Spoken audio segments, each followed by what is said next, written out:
कोई पूछता है भाई? लेकिन यहाँ 150 रुपए की मिल गई, वही फंसे हुए हैं। देखिए, जिस नौकरी को मैंने 12 साल करके छोड़ा है, रिजाइन कर दिया है, मेरी औकात नहीं है कि मैं आप में से किसी को दिला सकूं, मेरी क्षमता नहीं है। मैं वहां को चपरासी नहीं बना सकता। आप मेरे को 10 लाख रुपया दीजिए, मैं नहीं बना सकता, नहीं है मेरी हैसियत। लेकिन बार बार मैं कहता हूं, हर मीटिंग में कहता हूं कि आरसीएम ने वो हैसियत दिया है कि आज मैं आरसीएम से जहां पे हूं, एक एक भाई एक एक बहन को पहुंचा सकता हूं।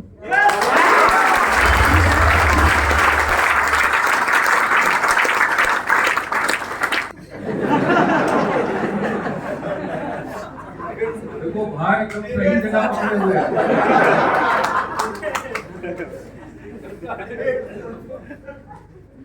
एकदम सही जगह पे है। देखिए, प्रॉब्लम क्या है कि सस्ती चीजों की कदर नहीं है हमारे समाज। यहाँ 150 रुपए में लाखों कमाने का ज्ञान दिया जा रहा है, मालिक बनने का ज्ञान दिया जा रहा है। आज इस गाड़ी से मैं चलता हूँ, उसकी 40 लाख रुपए कीमत है। आप 40 लाख पे करोगे तभी नहीं मिलेगा, क्योंकि अब गाड़ी फोर्ड कंपनी पहले इंडिया में बनाती थी, अब इंपोर्ट करके दे रही है। इंपोर्ट करने से 10 लाख रुपए ऐसे ही बढ़ जाता है। तो आज के डेट में जिस गाड़ी से मैं चलता हूं, उसकी कीमत 50 लाख रुपए। बनारस में लोग चल रहे हैं 50 लाख रुपए लगा। 4 गाड़ी मैंने खरीदी, 1-2 नहीं। आज बनारस में 1 करोड़ के फ्लैट में मैं रहता हूं। पता लगा लेना, अगर आरसीएम के अलावा कोई दूसरा सोर्स मेरे पास हो इनकम का, तो मेरे को सूली पे चढ़ा देना। मैं आके खड़ा हो जाऊंगा कि लो मेरे को शूट कर दो। अगर आपने प्रूफ दे दिया कि आप आरसीएम के अलावा भी कोई दूसरा काम करके पैसा कमाते हो। एक बैंक की नौकरी थी, उसको भी मैंने लात मार दी, रिजाइन कर दी। तो यहाँ पे श्योर सक्सेस है, यहाँ पे 100% सफलता है, लेकिन यहाँ दिमाग 150 में लगा हुआ है। और वहां पे दुबे जी के स्कूल में कोई फिक्स नहीं है, कोई सर्टेनिटी नहीं है, कोई ये लिख के नहीं दे सकते कि आप मेरे स्कूल में 10 साल पढ़ो, हम तेरे को कलेक्टर बना देंगे। ये लो स्टाम्प पेपर पे। दुबे जी कभी लिख के दिया आपने? कोई स्कूल वाला लिख के देता है? बता दी। थोड़ा जोर से बोलिए।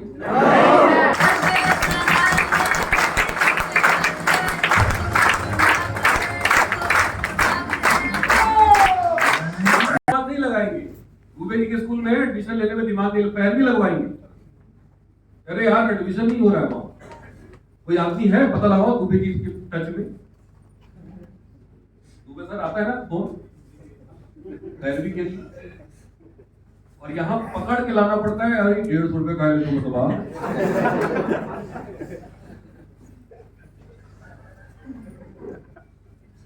देखिए, सत्य बहुत कड़वा होता है। आप जैसे कुछ लोग, हो सकता है मेरी बात आपको अच्छी न लग रही हो, लेकिन सत्य तो यही है ना। और मैं तो हमेशा बोलता हूं कि अगर मैं कुछ गलत बोलूं, मेरी बात को काटिए ना। मैं कहां भाग के जाऊंगा यार। मैं भगुआ इस हॉल में पहली बार मीटिंग कर रहा था, उस दिन भी मैंने बोला था, और इससे पहले कई मीटिंग कर चुका हूं, उस समय भी बोला था कि मैं यहाँ तब तक आऊंगा जब तक 150 यहाँ पे टेक्निकल खड़े नहीं हो जाएंगे। मैं आता रहूंगा जी।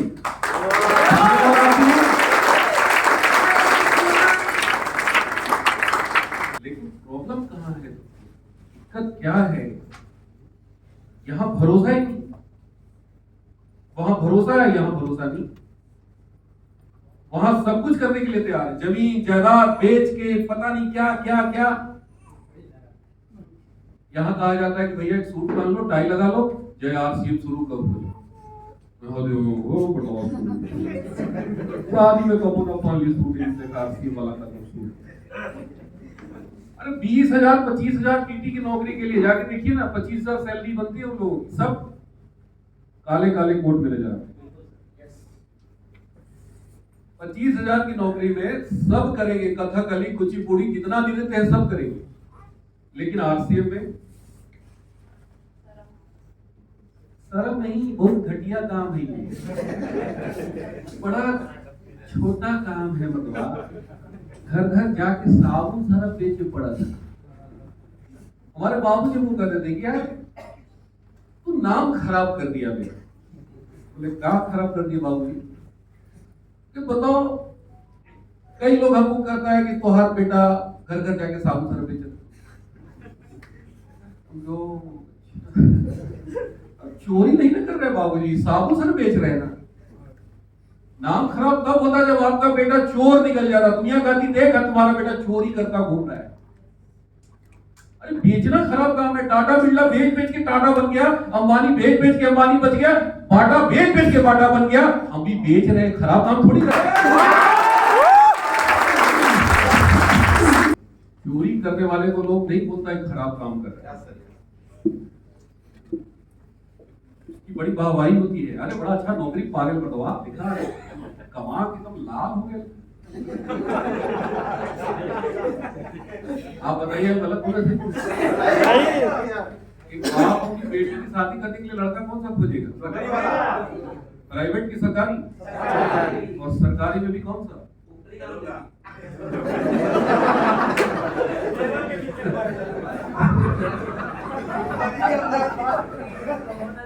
कई लोग पूछते हैं कि क्या हो, गेहूं के नीचे से कमाई हो था? हाँ भैया दरोगा। हाँ तब ठीक है, तब लड़का। सोचिए कहाँ हम लोग चले जा रहे हैं। एक बाप अपनी बेटी के लिए चोर खोज रहा है, अब बड़ी समाज में उनकी इज्जत होती है। इनके दामाद दरोगा है, डकैत है। और हमारे बारे में क्या होता है? दवाई साबुन सर बेच रहे। अरे इतना बढ़िया नौकरी छोड़ के दूसरा गाँव गाँव साबुन सर बेच रहे। जमाना बहुत खराब, जमाना लेकिन खराब है तो खराब खराब बोलने से अच्छा तो नहीं बनेगा। अच्छा बनाने के लिए हम क्या कर रहे हैं? जमाना को अच्छा बनाने के लिए हमारा भी कर्तव्य है कि ऐसे ही देखते रहिए तमाशा। बड़ा जोर से बोलिए। हमें भी कुछ करना चाहिए कि बैठ के ताली खाली बजाना चाहिए? क्या करना चाहिए?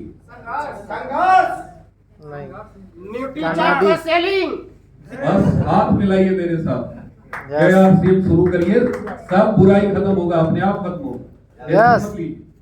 साथियों वहां से 17 साल पहले मेरे को आरसीएम ने क्या दिया? मेरे को आरसीएम में सच्चाई नजर आई। बताया गया कि यहाँ पे सच बोलना है। क्या बोलना है? आरसीएम पहन के आरसीएम बताना है।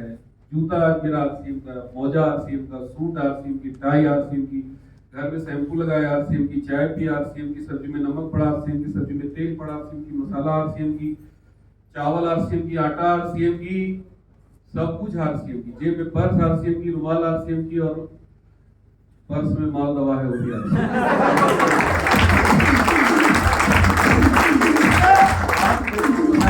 आप मेरे को बताइए कौन सा गलत काम है? कौन सा गलत काम हम लोग कर रहे हैं? कौन सा झूठा काम कर रहे हैं? लोग कहते हैं आरसीएम बड़ा कठिन है बटवा। मैं खींच बोलता हूँ क्या सच बोलना वाकई में आज के दौर में कठिन है। एक लड़का था मेरे साथ, मैं लेके गया था, नाम नहीं बताऊंगा। जब उसका फोन आया तो मेरे साथ गया में है, तो सामने वाला पूछा ना कहाँ हो, तो बोल रहा है कि हम तो बनारस है। फिर दोबारा फोन आया, कहाँ हो? हम तो पटना है मेरे साथ गया। 5 बार कॉल आया, 5 बार उसके अपने दोस्त या भाई या कोई घर से आता होगा फोन, इधर से जवाब देता। मैं बोला यार तू मेरे साथ गया है तो ये पटना आ रहा बनारस क्यों बोलते हो? अरे मैं ये पढ़ा देते। क्यों पढ़ाते हो यार, सच बोलो ना। कहा तू ना समझ बा, सब ससुरा चोर हा। हमके साले दूसरे चोर को हमको दूसरा दिखता ही नहीं। क्यों झूठ बोल रहे हो यार? गया में हो, बोलो ना गया में। अगर उनको गया में बोल देने से 2-4 लाख रुपया, 2-4 हजार भी आ जाता तो बात समझ में आती कि हाँ यार चलो 2-4 हजार रुपया आ गया, कोई फायदा नहीं, कुछ भी नहीं। लेकिन ट्रेंड चल गया है। आजकल क्या चल गया है? बोली दो से काहे का जब से आवाज नहीं आ रही। कोई फायदा जहां नहीं है वहां भी हम झूठ बोल रहे। ट्रेन चल गया, अब यहां पे बोला जाता है सच बोलो।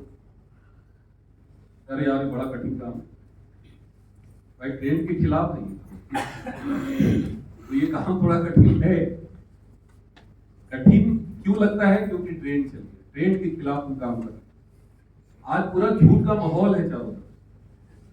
इधर देखिए, झूठे लोग, झूठी कंपनी, झूठा प्रोडक्ट, हर भूल रहा है भाई। और वो क्या बताएगा? कहेगा आरसीएम के जैसा है, नई कंपनी आई है, जुड़ जाओ, मुकेश कोठारी बन जाएगा, सुरेंद्र बस बन जाएगा। हम लोग पहले जुड़ गए पढ़ना, तू कबो न बन पाई। इतने अच्छा से पढ़ाते हैं आपको कि आप उनकी झांसे में, उनकी बातों में आ जाते हैं। देखिए साथियों, मैंने एक ही चीज सीखा है कि व्यापार झूठ की बुनियाद पे नहीं। नौकरी कर लेंगे आप, छोटा मोटा काम कर लेंगे, लेकिन व्यापार करने के लिए आपको सच्चाई और ईमानदारी के रास्ते पर कोई चॉइस नहीं आपकी। आज टाटा इसलिए टाटा है क्योंकि टाटा सत्य की बुनियाद पे बिजनेस खड़ा हुआ। अंबानी इसलिए अंबानी है क्योंकि वो सत्य की बुनियाद पे खड़ा हुआ था। देखिए अडानी हवाबाजी करके आया, हवाबाजी करके खत्म होना है। जो लोग कहते हैं कि मैं 10 साल 20 साल में ये नंबर 1 हो गया है, वो मेरे को समझ में आ जाता है कि यार इसने जरूर कुछ ना कुछ बड़ा घोटाला, बड़ा कांड किया है। यस और नो? यस। अरे टाटा का 3rd जनरेशन काम कर रहा है, अंबानी का 4th जनरेशन काम कर रहा है, महिंद्रा का 4th जनरेशन काम कर रहा है। अब जाके आज ये लोग बुलंदी पे हैं और कोई आगे कह रहा है कि 10 साल और 12 साल में ये नंबर 1 पे चले गए हैं, तो ये तय मान लीजिए कि वो जो बिल्डिंग है ना, वो खोखली बुनियाद पे टिकी हुई है।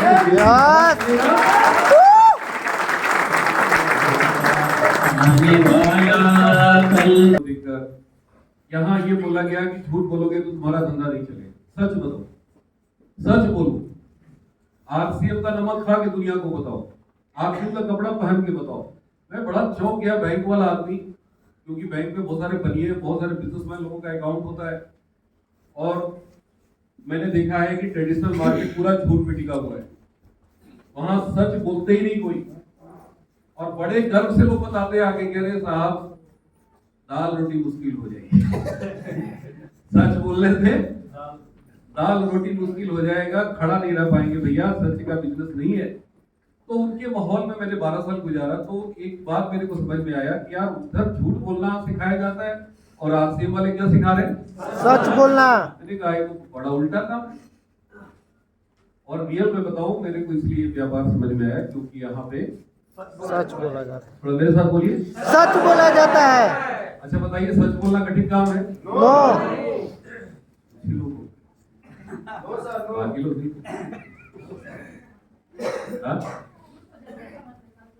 देखिए सत्य परेशान होगा, पराजित नहीं। लोग कहते हैं आज के दौर में भैया ये सब नहीं चलता, सच्चाई बच्चाई ये सिद्धांत ये सब आज के जमाने में भाई साहब, आज ये सब चीजों की कोई वैल्यू नहीं है। मेरे को मिलते हैं, हर दिन मिलते हैं, हर जगह मिलते हैं, स्टेशन पे मिलते हैं, ट्रेन में मिलते हैं, प्लेन में मिलते हैं। जब मैं उनको ये सब बातें करता हूँ ना, तो जो बड़े लोग होते हैं वो तो बिल्कुल नहीं सुनते हैं, कहते हैं अरे ये सब चीजों का कोई वैल्यू नहीं है। डी कुमार जी आप बताओ कि 1 करोड़ रुपया कितना दिन में आरसीएम से कमाया जा सकता है, कितनों की गर्दन काटना पड़ेगा उसकी चिंता मत करो, कितनों को गड्ढे में ढकेलना है उसकी चिंता मत करो। मैं मास्टर आदमी, तो मैं हाथ जोड़ देता हूँ कि सर ये व्यापार आपके लिए नहीं है, आप यहाँ पे नहीं टिक पाए। तो आज कोई भाला उन्हीं लोग, लेकिन मुझे बड़ा गर्व होता है, बड़ा प्राउड होता है कि आरसीएम बिजनेस में कौन लोग हैं? सच्चे लोग हैं और अच्छे लोग। समाज का जो निचला पायदान है,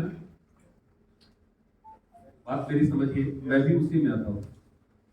जो सबसे निचला पायदान है या उससे थोड़ा सा अपग्रेड कर लीजिए, लोअर मिडिल क्लास, आज आरसीएम बिजनेस को सबसे ज्यादा कैच कर रहा है, तो ये lower class and lower middle class, और हम सब उसी में आते हैं। क्योंकि मैंने समाजशास्त्र अध्ययन किया है, मास्टर डिग्री मैंने ली समाजशास्त्र में, और पूरी यूनिवर्सिटी का मैं सेकेंड टॉपर रहा, और ये फॉर्मूला मेरे दिमाग से निकलता ही नहीं। मैं कई बार मीटिंग में बता चुका हूं। समाजशास्त्री बोलते हैं कि टॉपिक था सोशल चेंज, सामाजिक परिवर्तन। क्या है सामाजिक परिवर्तन? सामाजिक परिवर्तन चक्रीय होता है। चक्रीय का मतलब होता है कि जो राजा यहां बैठा हुआ है वो एक न एक दिन कहां जाएगा? नीचे, यहां आएगा। और यहां पे जो व्यक्ति बैठा है जो सबसे लोअर कैटेगरी में है, एक न एक दिन कहां जाएगा? यहां आएगा, और एक दिन यहां आएगा। अब देखिए, भारत का राजा पहले कौन होता था? आज से 70 साल पहले देश जब गुलाम था तो राजा होता था। कौन लोग होते थे राजा? राजा का बेटा, राजा का बेटा। कोई गरीब आदमी होता था राजा? नो।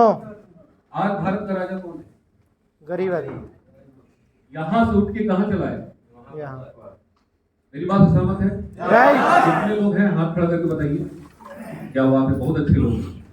अब जितने भी देख लीजिए राजा, बिहार के राजा नीतीश जी हैं, लालू प्रसाद जी हैं, सब पहले कहां थे? थोड़ा जोर से बोलिए। ये सब कहां आ गए? अब राजा का बेटा हाथी बंधा करता था दरवाजे में, हाथी गायब हो गया, सीकड़ लेके घूम रहे बेचारे। यस और नो? तो राजा का बेटा यहां आ गया। अभी यहां नहीं आया है, लेकिन आ जाएगा। अब आरसीएम उनको होश ठिकाने लाएगा। और ये बेचारे, ये सब जो थे, जो नीचे थे, वो राजा मत आज यहाँ पहुंच गए। मोदी जी है, नीतीश जी है, मायावती जी है, मुलायम सिंह, जो भी आज है, ये सब नीचे से ऊपर उठे। ये सो नो? अब राजा बदल गया। अब किसकी बारी है? प्रजा। हम लोग कौन है? प्रजा। ताली बजाओ दे यार।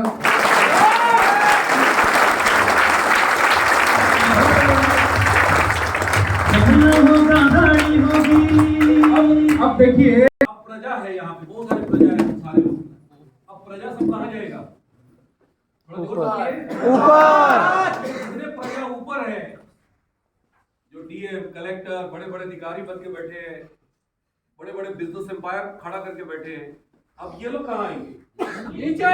ये जितने थे ना ऊपर, ये सब आएंगे नीचे।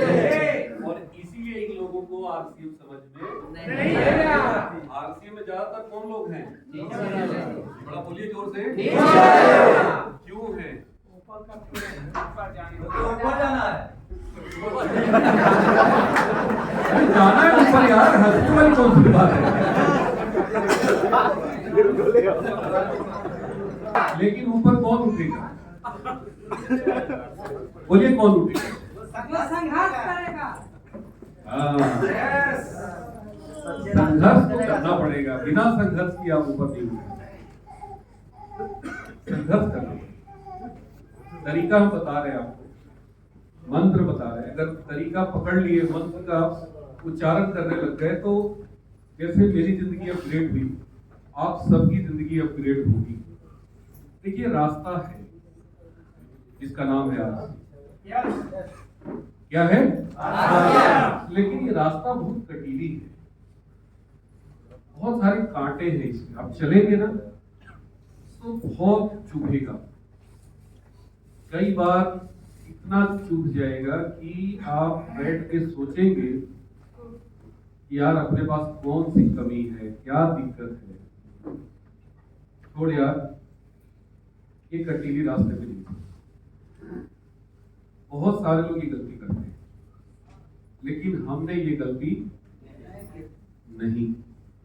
मैं कटीली रास्ते पे चला, मैं कांटों से होके गुजरा, बहुत चुभन हुई, बहुत दर्द हुआ, लेकिन उस दर्द को झेल रहे थे, उस चुभन को महसूस कर रहे थे, लेकिन फिर भी रुके नहीं। क्यों? क्योंकि मैं समाजशास्त्र का स्टूडेंट था। मैं जब पढ़ता था सोशल चेंज, तो मैं सोचा करता था कि हमारी जिंदगी में इसका क्या रोल है। मैं बैंक की नौकरी करता था, बैंक में क्या करते सोशल चेंज जान के? लेकिन जैसे ही आरसीएम आया और इसका मार्केटिंग प्लान मैंने देखा, मेरे दिमाग में ये चक्र नाचना शुरू हो गया। ओहो, ये तो वही चक्र है, ये हमें नीचे से ऊपर उठाने के लिए ऊपर आया है, और इसी चक्र का नाम है आरसीएम। एक बार जोरदार